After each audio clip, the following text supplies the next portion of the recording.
दोस्तों, स्वागत है आपका हमारे चैनल ज्ञान गंगा में। हम आपके लिए लाए हैं दिल को छू जाने वाली सच्ची लव स्टोरी। तो चलिए शुरू करते हैं। पूरी कहानी जानने के लिए वीडियो के अंत तक बने रहें।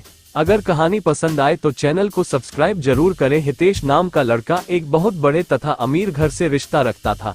मेरा कहने का मतलब है कि वह लड़का मतलबी रितेश के पिताजी एक बहुत बड़ी नौकरी तथा उसका एक बहुत बड़ा साम्राज्य हुआ करता था, जिस कारण से हितेश अपने बाप के पैसों पर बहुत ज्यादा घमंड किया करता था।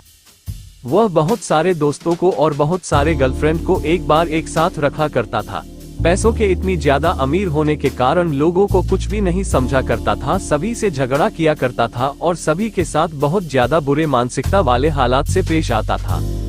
यही कारण है कि हितेश का कोई बेस्ट फ्रेंड नहीं था। वह जितने भी फ्रेंड के साथ रहता था, जितने भी दोस्त के साथ रहता था, वह सिर्फ उसके साथ उसके पैसों पर मौज मस्ती करने के लिए रहता था। लेकिन जब हितेश किसी मुश्किल में फंस जाता था तो कोई भी दोस्त उसकी मदद करने के लिए बिल्कुल भी आगे नहीं आता था।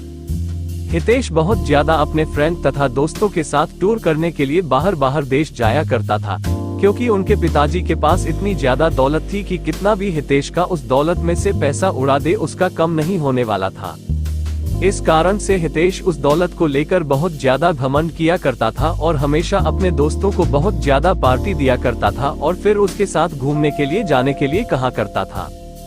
हितेश को लड़की की लत लग गई थी। वह लड़कियों के साथ बहुत ज्यादा समय व्यतीत किया करता था। ज्यादा पैसा होने के कारण वह बहुत सारी लड़कियों के साथ घूमा करता था तथा बाहर डांस में जाकर लड़कियों के साथ बाहर डांस भी किया करता था। वह रिसोर्ट में जाकर लड़कियों को खाना खिलाता था और फिर घूमने के लिए टूर पर जाया करता था। एक दिन जब वह किसी कारण से अपनी छत पर टहल रहा था तो उसके घर के सामने एक छत पर एक लड़की भी टहल रही थी, लेकिन वह लड़की ऐसी वैसी लड़की बिल्कुल भी नहीं थी कि किसी की बातों में आ जाए। हितेश चाहे जितने लोगों को, जितनी लड़कियों को उसके पास भेजता था बोलने के लिए, लेकिन वह लड़की बिल्कुल भी बात मानने के लिए तैयार नहीं थी। हितेश लड़की के लिए मानो जैसे पागल होता जा रहा था, क्योंकि हितेश के अंदर इतनी ज्यादा एटीट्यूड था कि अगर वह लड़की ना कर दिया तो उसमें बहुत ज्यादा गुस्सा आ गया था। हितेश सोच रहा था जिस कारण से भी वह लड़की मना कर रही है, हम चाहे कितना भी पैसा उसे दे देना कि ना अपने साथ उसे घूमने पर मजबूर कर देंगे। एक भी दिन ऐसा नहीं जाता कि वह किसी लड़की फ्रेंड को उसके घर भेजने के लिए कहता है, लेकर जाओ उस लड़की को, बोलो कि जितना पैसा लेना है, जितना खाना है, जितना घूमना है मेरे से ले लो, लेकिन मेरे साथ घूमने के लिए तैयार हो जाओ। लेकिन किसी भी परिस्थिति में वह लड़के तैयार होने पर आज ही नहीं हो रही थी। इस बात को सुनकर हितेश को बहुत ज्यादा गुस्सा आ रहा था। अब धीरे धीरे हितेश बिल्कुल भी बदलने लगा था। हितेश को उस लड़की के अलावा कोई भी लड़की नहीं दिखती थी। जितनी भी लड़की के साथ हितेश घुमा करता था, अब वह उन लड़कियों से बिल्कुल भी दूर हो चुका था। अब वह ज्यादातर वक्त अपना घर में ही गुजारा करता था। जब वह लड़की अपनी छत पर आया करती है तो हितेश अपनी चाहत से उस लड़की को निहारने का प्रयास करता था, उसे मनाने का प्रयास भी करता था, लेकिन शायद उस लड़की को हितेश के बारे में पूरी जानकारी होगी। इसी कारण से वह लड़की हितेश के पास न जाने के लिए बहुत सारे बहाना बनाया करते थे। उस लड़की के पिताजी एक सरकारी विभाग में कार्य कर रहे थे, जिसका ट्रांसफर होने के बाद वह हितेश के घर के पास वाले अपार्टमेंट में रहने के लिए आया था। वह लड़की दूर से आने के कारण उसका कोई दोस्त नहीं था। लड़की कहीं घूमने के लिए भी नहीं जाया करती थी, क्योंकि घूमने के लिए उसकी कोई सहेली नहीं थी। नया होने के कारण वह अकेले घूम भी नहीं पा रही थे। ऐसे तो वहाँ के ज्यादातर लड़कियाँ अच्छे स्वभाव की नहीं थी, जिस कारण से उस लड़की को कोई भी सहेली पसंद नहीं आ रही थी। हितेश उस लड़की को हमेशा ही याद किया करता था, लेकिन ऐसा कुछ भी नहीं हुआ। कुछ दिन बीत जाने के बाद वह लड़की अपने अपार्टमेंट को छोड़कर जाने ही वाली थी, क्योंकि उसके पिताजी एक सरकारी ऑफिसर थे और उसका ट्रांसफर 3 महीने में दूसरी जगह हो जाया करता था।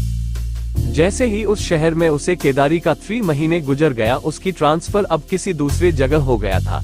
ऐसे में हितेश बहुत ज्यादा दुखी रहने लगा था, क्योंकि वह जिसे प्यार करता था कभी भी उसे वह बात नहीं कर सका था। जैसे ही इस बात की जानकारी हितेश को हुआ बहुत ज्यादा दुखी हुआ और सोचने लगा कि मेरी क्या गलती है कि मुझे वह लड़की आज तक सही से देखा भी नहीं। लेकिन माना कि उस शहर में उस दिन अंतिम दिन था, हितेश आता था कि उस लड़की से मुलाकात करके कुछ बात किया जाए। जब वह लड़की बाहर जा रही थी तो हितेश नहीं जा रहा था। जैसे ही लड़की देखा तो हितेश रुक गया। वह लड़की हितेश के पास जा पहुंची थी और हितेश को कह रहे थे कि मुझे आपसे कुछ बात करना है। वह लड़की है हितेश को कहती है कि आपके अंदर पैसों की बहुत ज्यादा घमंड है। और आपने बहुत सारी लड़कियों की जिंदगी को बर्बाद किया है, जिस कारण से भगवान तुम्हें ये सजा दिया है कि कोई भी अच्छी लड़की तुम्हें मिलना तो दूर की बात है, तुम्हें दिखेगी भी नहीं। ऐसा कहकर वह आगे बढ़ जाती है। हितेश मन ही मन अपने आप को कोसता रहता है।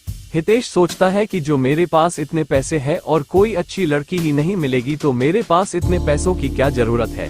ये बात बिल्कुल सच है दोस्तों, पैसा चाहे कितना भी हो जाए, मनुष्य को कभी भी अपने पैसों पर बिल्कुल भी घमंड नहीं करना चाहिए। पैसा चाहे जितना भी हो जाए वह आपके कैरेक्टर को नहीं सुधार सकता है। यदि आपके पास बहुत ज्यादा पैसा है तो उसे संभाल के रखो, वह अच्छी चीजों में उपयोग करे।